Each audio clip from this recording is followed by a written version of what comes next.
Welcome students, GR Paras education online classes. So friends, आज हम करने जा रहे हैं the US hegemony in world politics का सेकेंड पार्ट। और सेकेंड पार्ट क्या है?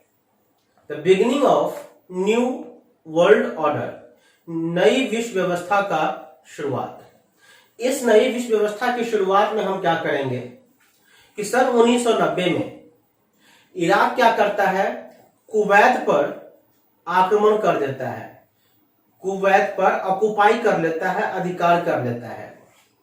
उसके बाद अमेरिका से मदद मांगी जाती है और अमेरिका के द्वारा कई डिप्लोमेटिक मतलब राजनयिक अटेम्प्ट किए जाते हैं।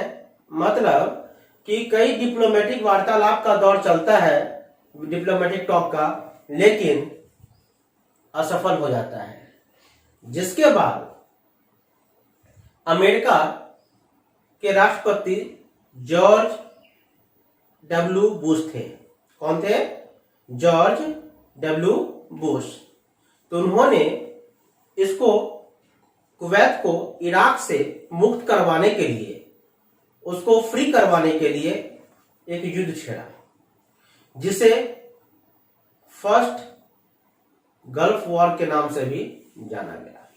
तो चलिए, इसमें क्या होता है कि इसमें 34 देश की सेना इसमें भाग लेती है और 34 देश की सेना जो है, जितनी टोटल नंबर ऑफ आर्मीज है, इसका 75% अकेला क्या था? अमेरिका का था। और इसी युद्ध को यूनाइटेड नेशंस ने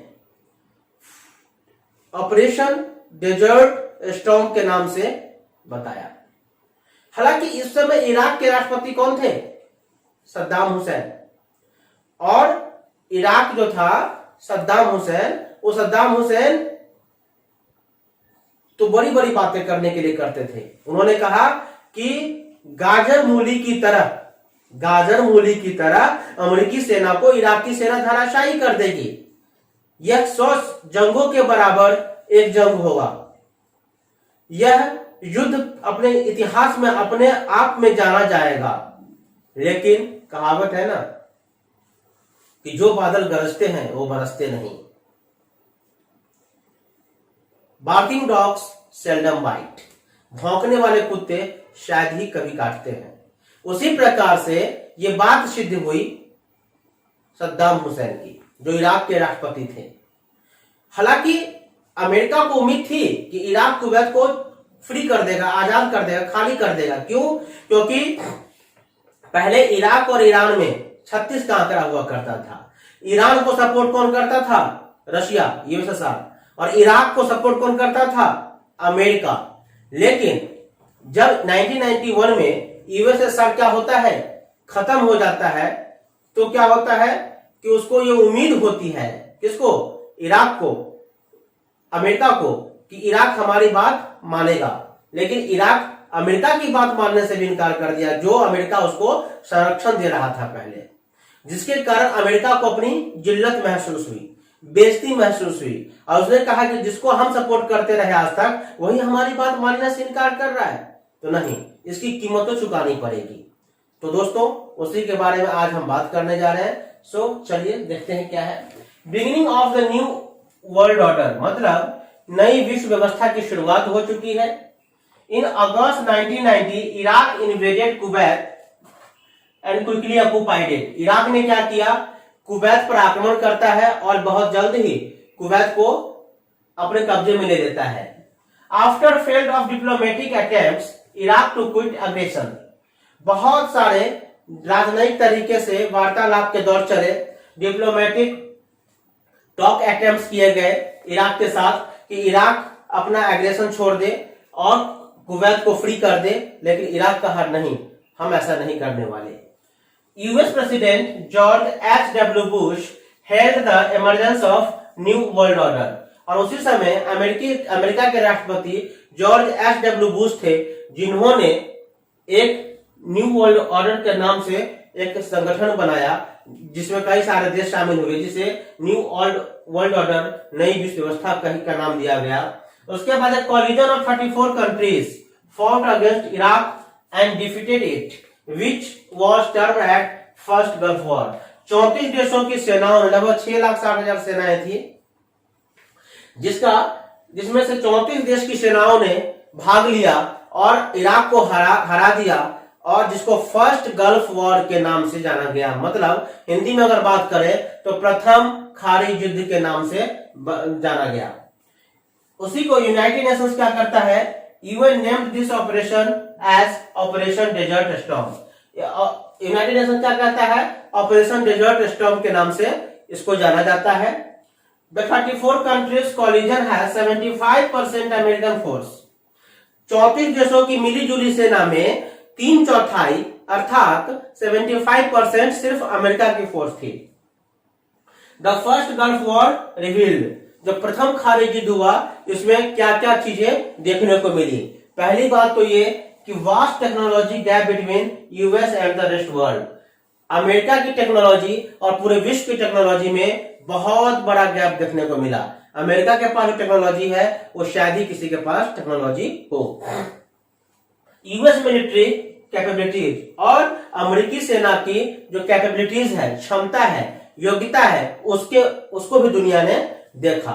और इसी चीज को war live telecasted video game and computer war, ये दुनिया का पहला युद्ध था जिसको अमेरिका के द्वारा पूरे विश्व में टेलीकास्ट किया गया। इसको लाइव वॉर टेलीकास्ट किया गया और लोग अपने लिविंग रूम में और बैठे हुए कैसे टीवी देखते हुए देख रहे थे कि किस तरह से अमेरिकी सेना या कह सकते हैं 34 देशों की जो सेनाएं थी वो इराकी सेना को गाजर मूली की तरह काट रही थी और बहुत ही धराशायी हो रही थी। और पहली बार इस टेक्नोलॉजी के कारण पूरे दुनिया में इसको टेलीविजन पर टेलीकास्ट किया गया, जिसके कारण उसी समय से वीडियो गेम जो आजकल हम लोग खेलते हैं, बच्चे खेलते हैं, वीडियो गेम की शुरुआत हुई, या जिसे कंप्यूटर युद्ध, कंप्यूटर वॉर की भी संज्ञा दी गई। और यूएस बेनिफिटेड, मतलब इसका मतलब यह हुआ, और यह पहला युद्ध था, वॉर था, जिसमें अमेरिका को नुकसान होने के बजाय युद्ध में फायदा मिला। सुन के थोड़ा सा अजीब नहीं लगता कि लड़ाइयां होती हैं, युद्ध होता है तो नुकसान होता है, लेकिन अमेरिका को फायदा कैसे हुआ? तो फायदा ऐसे हुआ कि 34 देशों की जो सेनाएं थी, इन्होंने मिलके जो धन संपत्ति, कुछ जो धन था वो उन्होंने क्या किया, अमेरिका को दिया था युद्ध करने के लिए एज ए हेल्प, ठीक है। और जितना खर्च हुआ अमेरिका का उससे कहीं ज्यादा उसको और देशों से उसको मिल चुका था। तो इस प्रकार से US got benefited by this war after finishing this war. तो इस प्रकार से हमने देखा कि beginning of the new world order कैसे था। जो फर्स्ट गल्फ वॉर या फिर ऑपरेशन डेजर्ट स्टॉर्म आ जाए तो घबराना नहीं है, दोनों एक ही है। अब आता है इसमें दोस्तों द क्लिंटन ईयर्स। इससे पहले भी हम पढ़ रहे थे जॉर्ज एच.डब्ल्यू. बुश के बारे में, अब हम पढ़ेंगे द क्लिंटन ईयर्स। इसमें होता है क्लिंटन जो है, बिल क्लिंटन, अब बिल क्लिंटन का युग की शुरुआत होती है, एरा जिसे कहते हैं। यहां पर होता क्या है कि फर्स्ट गल्फ वॉर मतलब प्रथम खाड़ी युद्ध जॉर्ज एच.डब्ल्यू. बुश के द्वारा जीतने के बाद भी 1992 में 1992 में जो राष्ट्रपति का चुनाव होता है, प्रेसिडेंशियल इलेक्शन, वो जॉर्ज एच.डब्ल्यू. बुश हार जाते हैं। सोचिए, और 1992 में जो प्रेसिडेंशियल इलेक्शन होता है उसमें कौन जीतता है? Bill Clinton. अब ये बिल क्लिंटन है कौन? अमूमन अमेरिका में दो पार्टियां हैं, रिपब्लिकन पार्टी और डेमोक्रेटिक पार्टी। रिपब्लिकन पार्टी जो है वो कॉमनली हार्ड इशू, जो कठोर मुद्दे होते हैं उसके ऊपर काम करते हैं, उसको ज्यादा प्रेफरेंस देते हैं, जबकि दूसरी तरफ जो डेमोक्रेटिक पार्टी है वो सॉफ्ट इशू की बात करते हैं। और उसी में 1992 में जब प्रेसिडेंशियल इलेक्शन का चुनाव होता है तो bill Clinton won the presidential election of 1992 who belong from the Democratic Party।